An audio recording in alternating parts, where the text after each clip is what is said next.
देखिए एक और क्वेश्चन है, अभी टेस्ट में आया था आपके।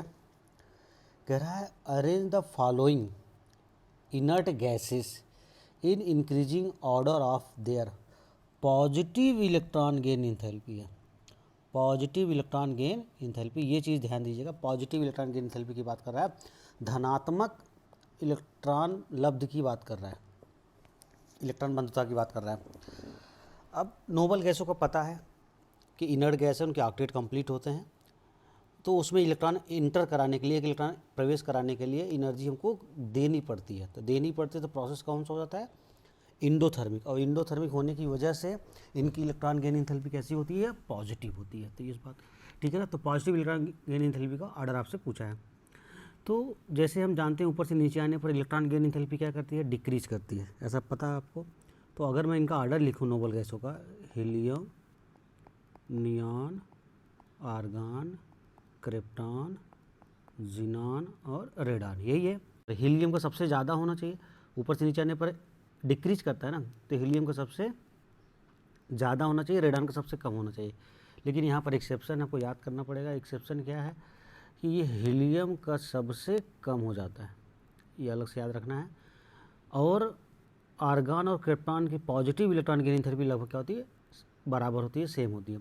तो अगर मैं आर्डर लिखना चाहूँ तो क्या आर्डर आएगा, नियॉन का सबसे ज़्यादा, उसके बाद आएगा आर्गन और क्रिप्टॉन का बराबर हो जाएगा। उसके बाद अगर हम बात करें जिनान, और उससे कम किसका रहेगा, रेडॉन, और एक्सेप्शन के रूप में सबसे कम किसका हो जाएगा, हीलियम का। तो ये देखिए आर्डर है। ये क्वेश्चन आपके पीरियाडिक टेबल से है और एनसीईआरटी से ही आया है। एनसीईआरटी में आपको दिखा देता हूँ कहाँ पर है, ये कहाँ है एनसीईआरटी की बुक में, ये देखिए, चलिए को दिखाता हूँ। देखिए आप लोग, मैं बड़ा कर दे रहा हूँ, ये देखिए, ये देखिए इसमें हीलियम का पॉजिटिव इलेक्ट्रॉन की एंथैल्पी कितना दिया है, 48, थोड़ा और बड़ा कर लेते हैं। देखिए नियॉन का कितना दिया है, 16, 116, 96, इन दोनों का देखिए बराबर दिया है। जिनान का 77, रेडान का कम। तो ये देखिए आपको ऑर्डर मिल गया है। तो एनसीईआरटी में है ये इलेक्ट्रॉन गेन एंथैल्पी में, तो एनसीईआरटी से ही क्वेश्चन आया था, तो आपको समझ में आ गया होगा। हाँ लेकिन एक चीज़ और बताना चाहता हूँ इसके साथ ही में, कि अगर हम बात कर लें निगेटिव इलेक्ट्रॉन गेन एंथैल्पी, तो negative electron gain enthalpy noble gas को छोड़ के बाकी लगभग सबकी क्या होती है, निगेटिव इलेक्ट्रॉन गेन एंथैल्पी होती है। हाँ कुछ की और है जो एक्सेप्शन के रूप में है। अगर हम बात करें यहाँ पर देखिए, ये देखिए आप देख रहे होंगे, जैसे आपको बताया था निगेटिव ऑक्सीजन फैमिली में, याद होगा ऑक्सीजन, सल्फर, सेलेनियम और टेलियम, पोलोनियम।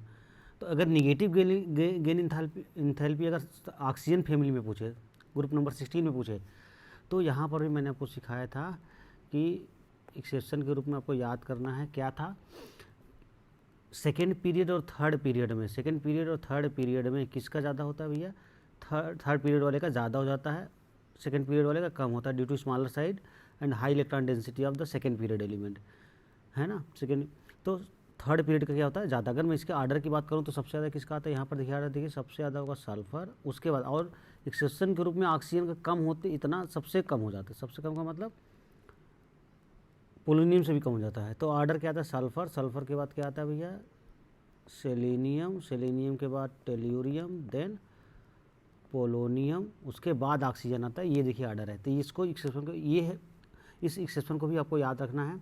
और ये है निगेटिव इलेक्ट्रॉन एंथैल्पी। अच्छा अगर मैं एक और बात कर लेता हूँ, देखिए इधर देखिए ग्रुप नंबर 17 का, ये fluorine, chlorine, bromine, iodine, astatine. यहाँ पर अगर हम बात करें आर्डर का, तो इसमें आर्डर क्या आता है, ये सेकेंड पीरियड का है, ये थर्ड पीरियड का। सेकेंड और थर्ड पीरियड में किसकी ज़्यादा होती है, क्लोरीन की, तो क्लोरीन की सबसे ज़्यादा हो जाएगी। उसके बाद किसका नंबर आएगा, फ्लोरीन का आएगा। उसके बाद ब्रोमीन, आयोडीन और एस्टाटीन। तो इसमें ऑक्सीजन का सबसे नीचे आ रहा है, ऐसे हीलियम का यहाँ पर सबसे नीचे आ रहा है। तो इस बात को आप मेंशन कीजिएगा, याद कीजिएगा। बाकी फ्लोरीन, क्लोरीन में किसका ज़्यादा है, इसमें बस यहीं पर चेंज हो रहा है, बाकी और नॉर्मल तरीके से ही है। तो आपको शायद समझ में आया होगा ये क्वेश्चन। अब इतना ज़रूर ध्यान दीजिएगा, पॉजिटिव या निगेटिव कौन सी इलेक्ट्रॉन एंथैल्पी की बात कर रहा है। तो जनरली अगर नोबल गैस नहीं होता तो हम निगेटिव इलेक्ट्रॉन की एंथैल्पी की बात करते हैं। ठीक है, थैंक यू। अगर समझ में आया तो और लाइक और सब्सक्राइब जरूर करिए। Thank you.